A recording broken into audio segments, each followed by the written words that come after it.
Y bueno, de acuerdo con la Organización Mundial de la Salud, es probable que los fumadores sean mucho más vulnerables al contagio del COVID-19, ya que el acto de fumar pues supone arrimar los dedos a los labios, ¿no? Acercarlos, lo que aumenta la posibilidad de transmisión de este virus de la mano a la boca.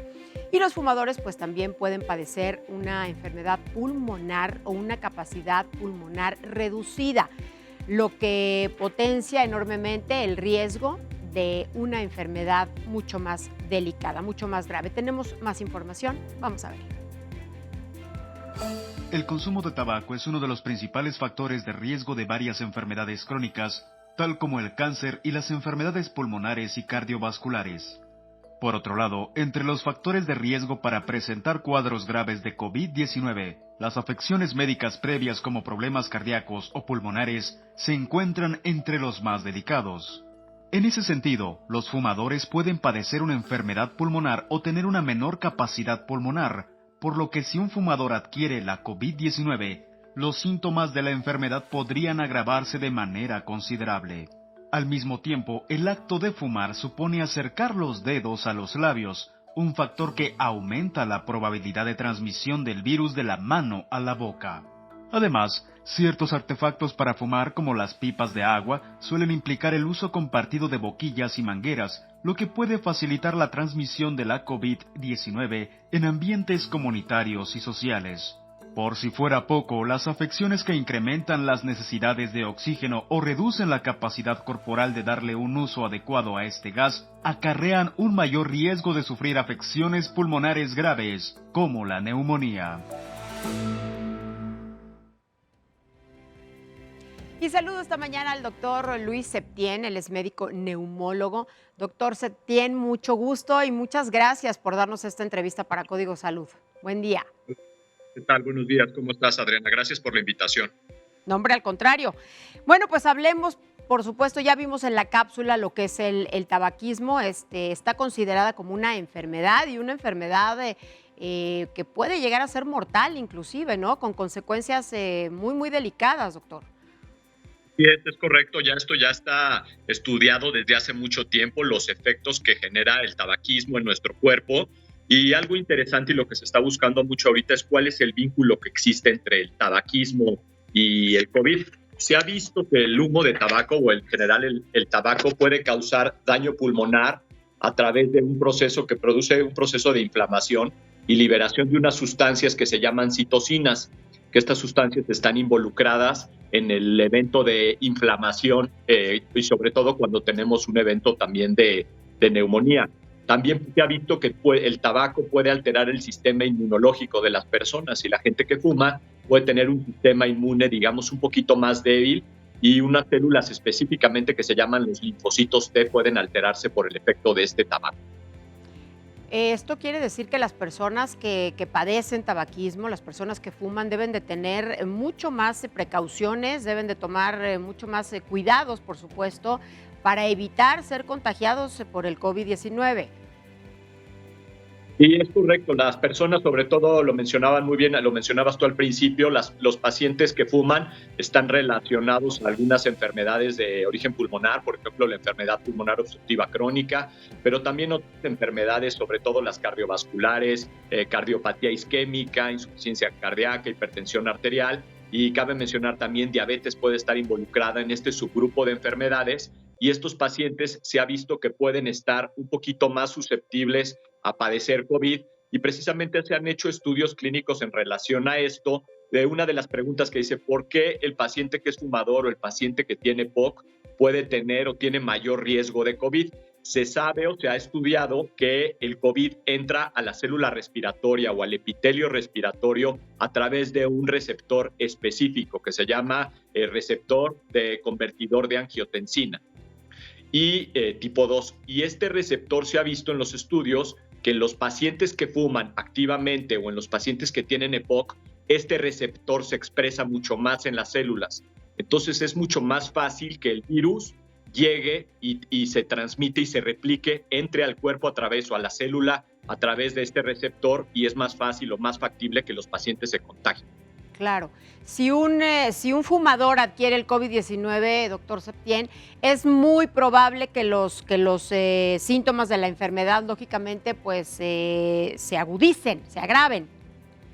Exacto. Lo que se ha visto, lo que hemos visto es que los pacientes que fuman, sobre todo los pacientes que tienen EPOC, ya enfermedades crónicas respiratorias, si desarrollaran una enfermedad, se ha visto que desarrollan una enfermedad un poco más severa. Y obviamente estos pacientes, el tener una neumonía, aparte de su enfermedad pulmonar, obviamente los puede llevar a complicaciones severas. Por ejemplo, pueden ser susceptibles a ser más candidatos a entrar a una terapia intensiva o requieren ventilación mecánica, o sus síntomas pueden ser más severos que el de la población normal. Es por eso que hacen falta campañas donde se evite que la gente fume, sobre todo en esta etapa de la pandemia, que a veces lo entendemos porque es difícil. Por ejemplo, el hecho de que estemos confinados o en aislamiento o encerrados en casa o escuchando noticias, pues esto nos genera mucha ansiedad. Y esta ansiedad también puede estar relacionada a la gente que es fumadora, que pueda fumar todavía mucho más, ¿no? O que tenga ansiedad por utilizar su tabaco, ¿no?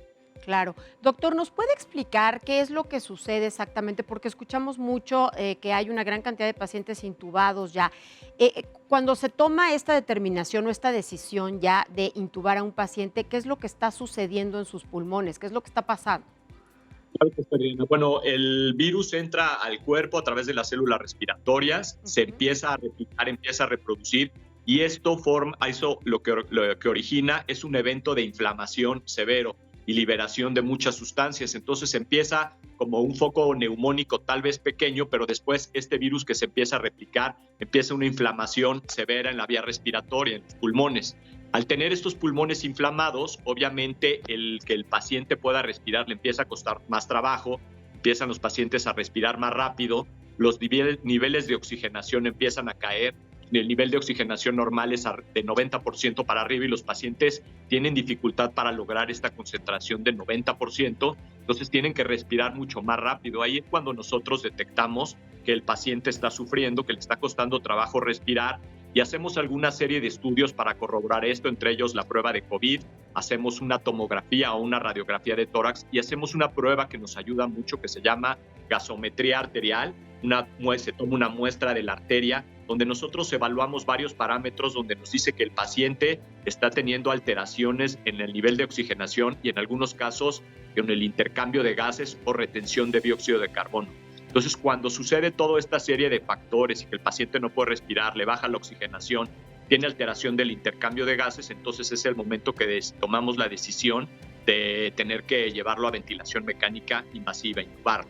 Obviamente, antes de este paso siempre intentamos ponerles oxígeno, concentraciones en algunos casos más altas de oxígeno para tratar de al máximo de llegar a este evento de ventilación mecánica, porque el paciente ya con ventilación mecánica pues requiere estar en una unidad de cuidados intensivos, que ese es uno de los problemas que ha sucedido en los hospitales, que muchos hospitales no cuentan con las suficientes camas para poder atender a todos los pacientes que están graves.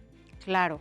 Es determinante el hecho de que si un paciente está ya, como bien dice usted, doctor, en terapia intensiva e intubado, pueda salir adelante, pueda recuperarse o hay muy pocas probabilidades de que lo pueda hacer.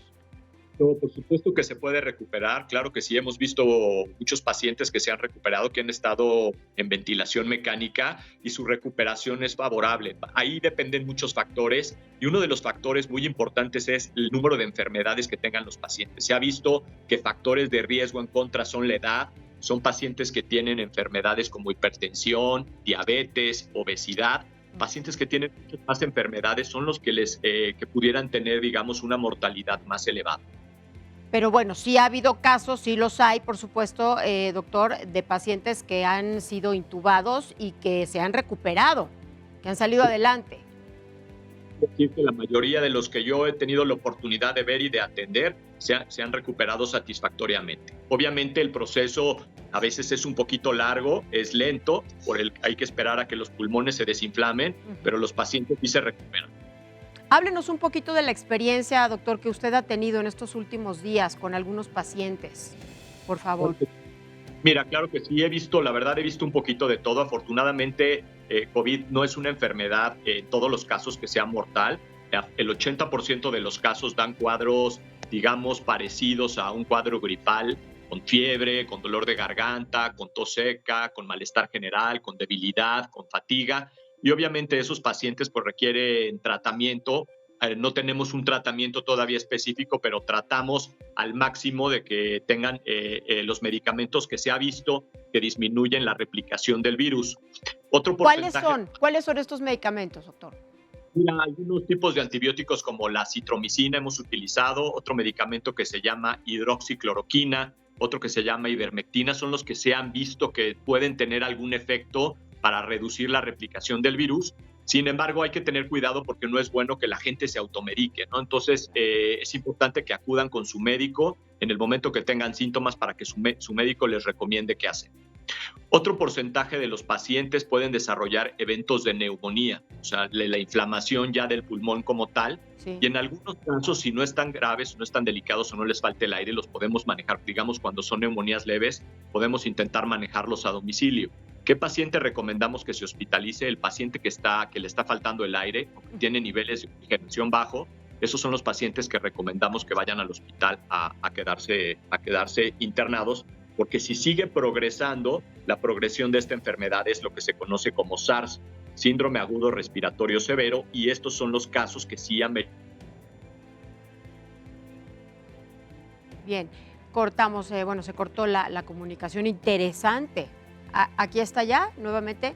Doctor, nos escucha. Lo perdimos, perdimos la comunicación. De repente estas cosas suceden ahora con el internet. Claro que sí. Doctor, le agradezco mucho de verdad todo lo que nos ha compartido, toda la información que nos ha compartido esta mañana. Es sumamente interesante, por supuesto. Y bueno, pues le reitero que lo vamos a invitar, ya que pase todo esto, lo vamos a invitar aquí al estudio de Código Salud a que nos acompañe. Muchísimas gracias por la invitación y un gusto estar con ustedes y por compartir esto con ustedes. Muchas gracias, buen día.